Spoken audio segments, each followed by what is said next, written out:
May 22nd to May 28th, representatives from 194 countries will meet in Geneva at the World Health Assembly to discuss the WHO Global Pandemic Treaty and to vote on amendments to the international health regulations.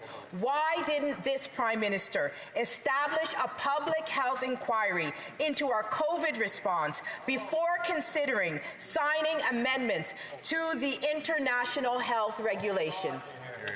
The Right Honourable Prime Minister. Mr. Speaker, as an active member of the WHO, Canada has always been there to push for better science, to push for better impacts in the way we collaborate around the world.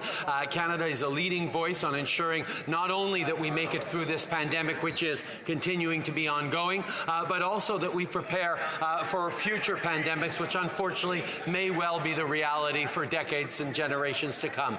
We will continue to be active, strong participants in international fora around health, while always respecting and protecting Canada's sovereignty and choices to make the right decisions for its own citizens. Now, I see someone standing, but Wellington Halton Hills took the first question and the second one. So the next one in the sequence is Calgary Skyview. Well, it was two.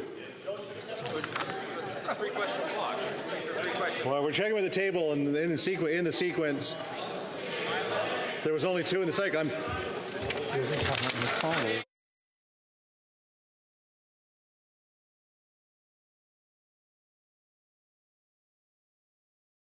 Sequence is two Conservatives. We had Wellington Halton Hills, and then we had Norfolk Alderman. No, it's only on this. It's only two. I'm gonna. Let's go. We'll take a break for a second. I want to make sure everybody's heard correctly here.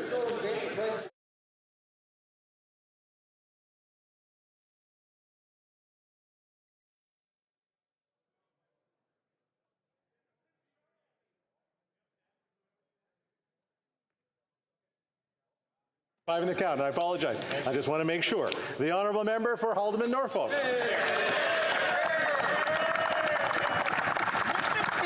Canadians deserve to know what this government is signing away.